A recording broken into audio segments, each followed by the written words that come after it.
investor and a philanthropist. Mr. Elumelu chairs privately held investment firm Heirs Holdings and Nigeria's largest quarter conglomerate, Transcorp. Mr. Elumelu invests across Africa, primarily in the oil and gas, financial services, hospitality and power sectors. His investments are informed by his philosophy of Africanism, the belief that the private sector can lead Africa's economic renaissance and that investment should create both economic prosperity and social wealth. Mr. Elumelu sits on a number of public and social sector boards, including the United Nations Sustainable Energy for All Initiative and USAID's Private Capital Group for Africa Partners Forum. He is also the chairman of Pan-African Financial Services Group, United Bank for Africa, and the founder of the Tony Elumelu Foundation, which has seeded 100 million through the Tony Elumelu Entrepreneurship Program, championing entrepreneurship across Africa over the next 10 years. With that, I would like to leave the stage for you and to looking forward to hearing your thoughts.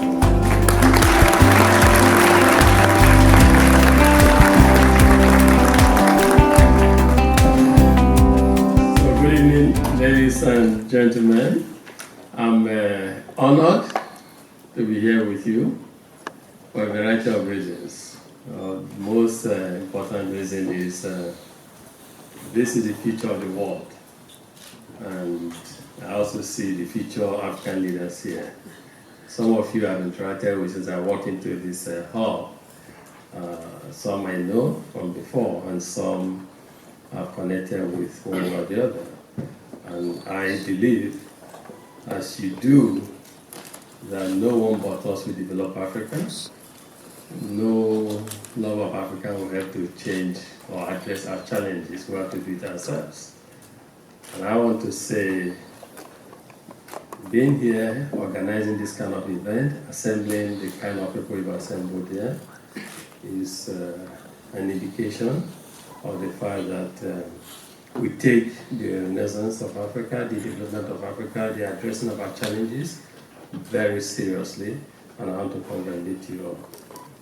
I also want to thank Professor and where's my friend I was here. Yes. Also, you know I'm looking for you. Where are you?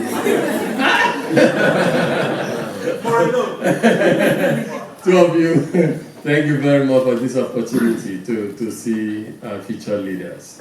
So I'm told I should share my thoughts with you about finding solutions to African problems from within, about the development of the continent. I know you've spent a whole day here, and I'll try to keep it simple. In fact, make it interactive. And I know you might have questions you want to ask in a no-holds-barred fashion. It would be nice to open the room for conversation, so that we can interact in a way that the tiredness of the whole day will go. But let me just say two brief things. One is about what we just saw now, the short. By the way, this is my first time I've seen this video. I've never seen it before, and as it was showing, I was writing down a few improvement ideas. So it's about entrepreneurship. You know, Africa. We've heard a lot about Africa rising, the demographic dividend of Africa, and everything. And I say to people I talk with, today's demographic dividend in Africa can become a demographic doom if we don't do something about it. If Africa must create 10 million jobs every year between now and 2030, if we must deal and convert our demographic dividend quote or boom, or dividend to a demographic boom, if we don't do that, we'll be creating problems for the entire continent, for the world at large. And so it becomes and behoves on every one of us to deal with the issue of job creation, the issue of developing Africa. You cannot talk of an all-inclusive development or growth of Africa without dealing with the issue of job, which will keep our youth fully engaged. What you saw about the Tony Elumelu Entrepreneurship Program is our own little way of addressing this issue of job or unemployment situation in Africa. It's our own little way of helping to drive the development of Africa from within. So in a way, it is Africa's solution to Africa's challenges. We realize that, and you all know this better than I do, that governments don't create jobs. They don't have the capacity, even though the intent and the willingness is there. But they can never create enough jobs for our people. Globally, SMEs create jobs. They drive, they're the engine of growth for economies.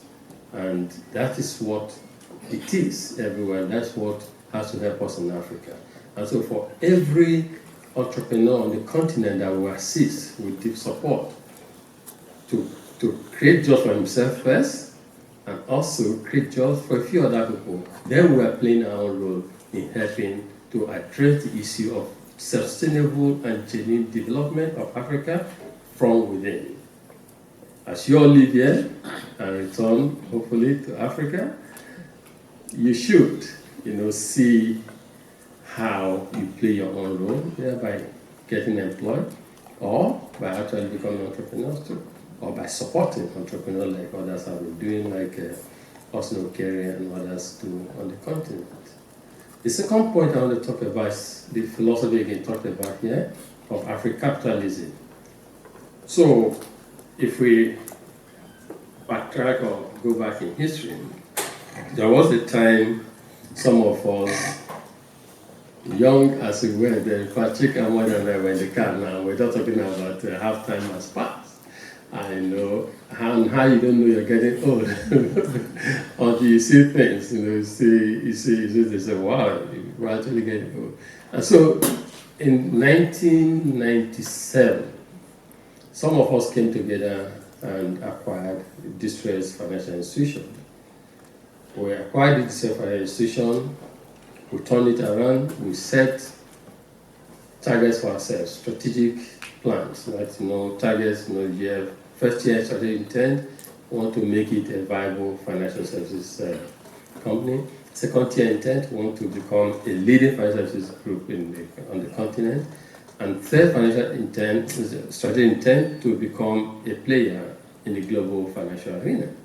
And so we went about all of this. Tier 1, we accomplished Tier 1 likely within 10 years, and Tier 2 of becoming a significant player on the African continent, we actually drove this so that today we have presence in 19 African countries, United Arab of Africa. We serve over 10 million customers on the continent.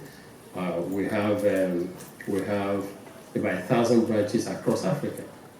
And so then the third tier intent of, again, having presence on the global scene, I would say we have presence in Paris, in London, and we today are the only bank that operates only African bank, all of Africa, that operates in US, or regulated by the OCC in US. We operate in New York, here, Rockefeller, 57 Rockefeller Plaza.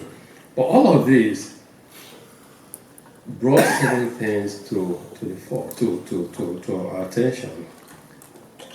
That what started a little investment in 1997 today has done a lot. Okay, it's created wealth for us and for people who have been involved in this. It's created significant wealth for our shareholders. We have over 300,000 shareholders, public company, in this business alone. We also have over 20,000 staff across Africa working in both Anglophone Africa and Francophone Africa. And so what the lesson is, how did we get here? We got here through, so we started interrogating how we got there. Leadership, intelligence and that. But there was an overriding drive, and that is the need to invest long term. Invest long term in key sector, in this case, financial sector, which is very strategic for the continent, because we try to democratize banking, we try to create access to banking facilities, we try to facilitate payment, we support the SMEs. So we realize that this investment that was driven by long-term vision actually has been able to create a lot. not just for us, but also for the community where we've done business, for individuals in the ecosystem, and that led to the philosophy of Africa Pledge. And just summarizing or just defining the concept is, first the realization that the private sector in Africa has a role to play in the development of Africa, which again speaks to what you're doing, the theme of your session.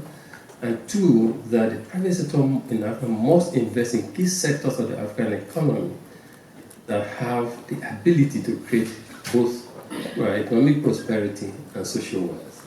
So you take any business, just to think long-term investment, key sectors, power, infrastructure, energy, areas that can create economic return for the shareholders as well as create social wealth. So to me, I see this as an African solution to Africa's challenge, that the tenets of African capitalism, if we go with them, if we have them drive what we do by way of investments, to a large extent will help us also achieve the purpose of sustainable development for the continent.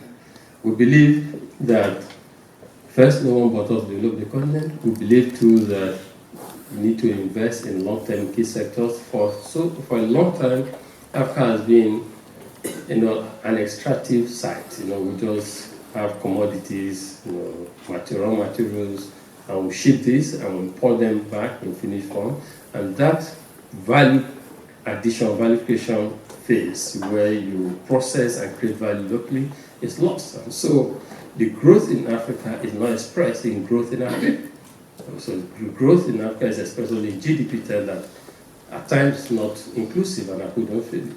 So we believe that African capitalism plus entrepreneurship, developing and supporting entrepreneurs on the continent and the entire ecosystem, from advocacy to access to finance to training to creating networking platform for people to mentoring, will help to develop Africa in a sustainable fashion. Well, we're very excited to have you here, and I've seen what you've done and what the foundation has done. So first of all, my name is Francis Matthews. So I'm a risk modeler with American Express here in New York.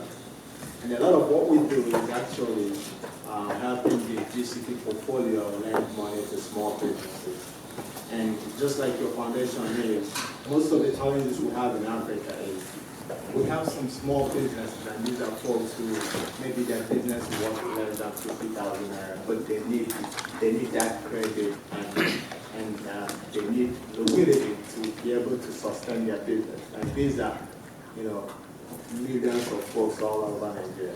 What has your friend done to address those needs? I know there are challenges of data and having to, have maybe data to build models and be able to manage the report. But what has your friend does to the segment that I'm talking about, who are people that live within the neighborhood of 1,500,000? Do you extend credit facilities? Okay, so I wear many hats.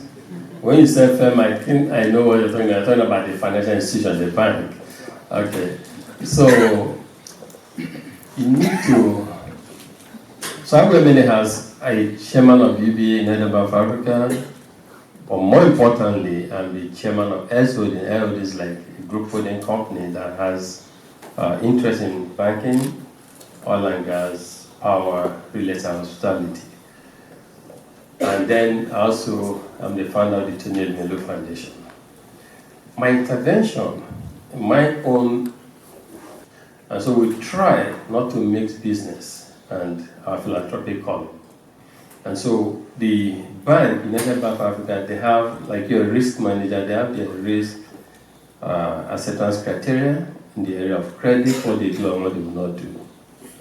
And they produce for shareholders in a manner that is African capitalist, which is they engage the communities, they do things, they create wealth, but they also intervene in areas like infrastructure support, etc., to drive ultimate development for the continent. They have their own risk criteria, the parameters that they use. But the family commits or has committed $100 million US to support entrepreneurs across the continent. Every year, we identify 1,000 Africans from 55 African countries, and we give them the support. In fact, someone came to greet me here, and he said, introduced himself as a beneficiary of the Keynote Speech program that he was last year's class. Is he here? Brian or someone? Yeah, Brian, can you come and tell us, maybe you should respond to this. Come and tell us how the foundation is helping to address the issue with the general community. Yes. Okay, so I didn't expect this spotlight, but I'll do my best.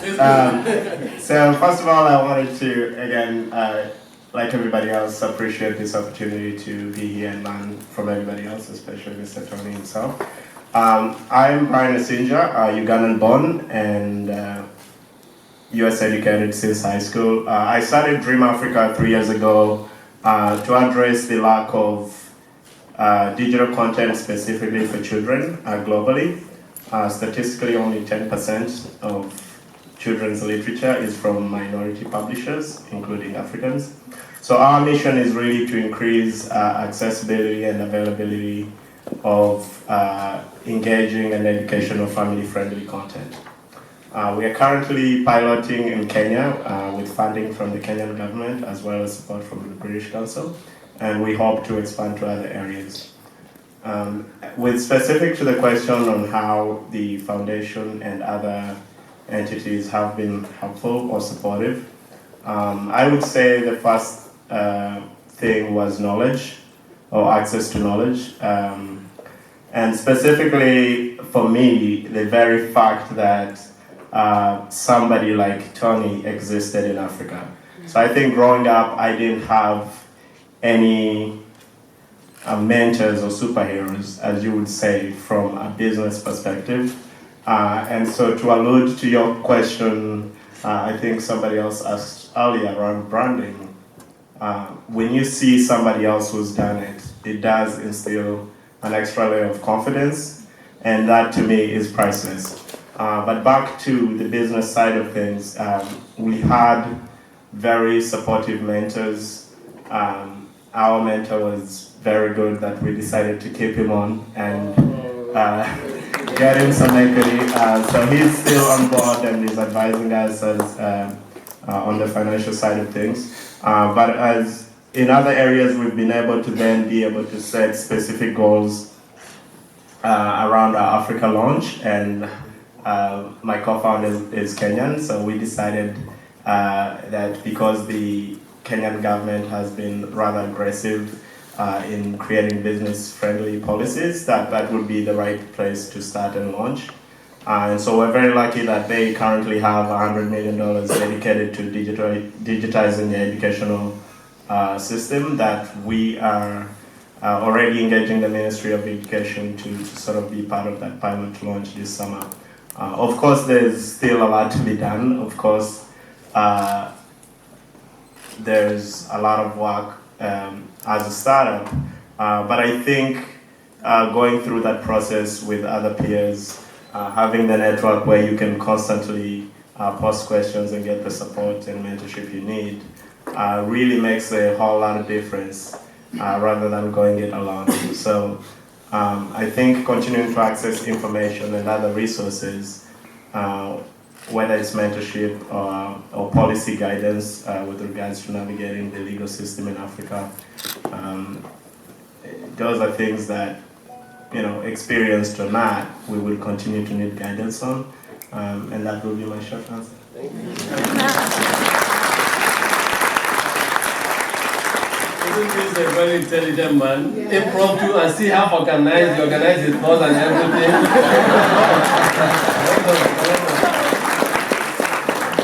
So when you hear that Africa is rising, say yes, Africa is rising. So why would people like this? You know, and so for me, the satisfaction of the Keynote Entrepreneurship Program, you know, to have, so last year we have 1,000 people like him in Africa.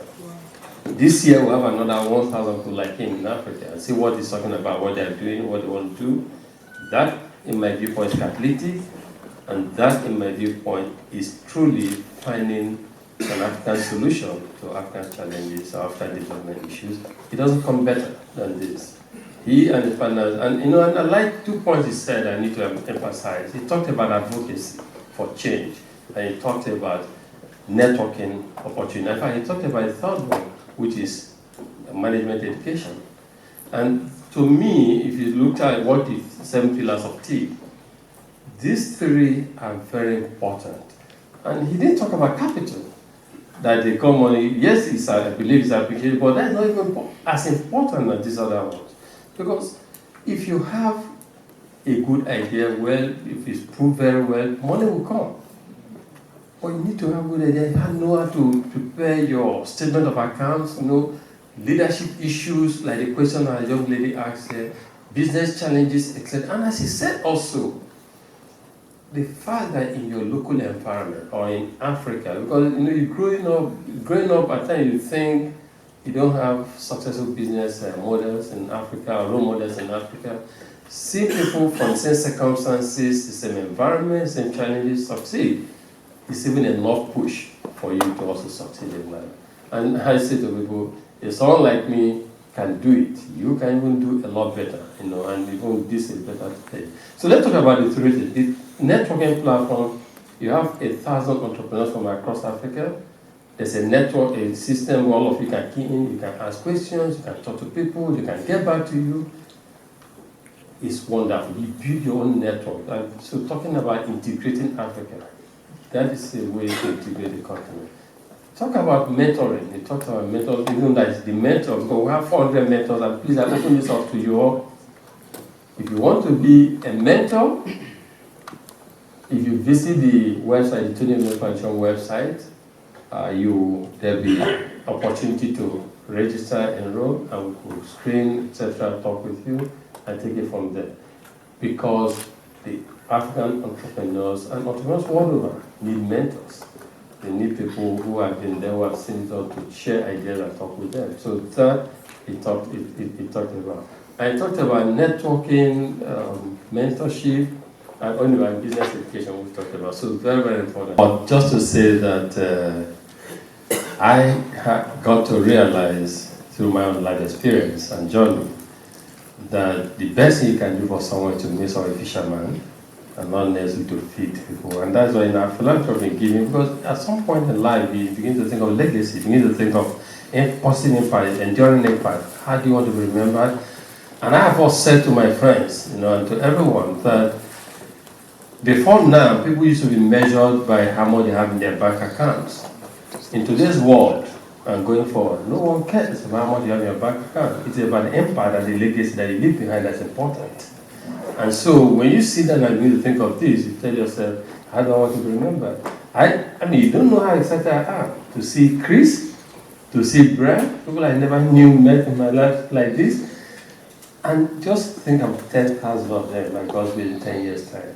It doesn't get any better. You don't get any greater satisfaction than this.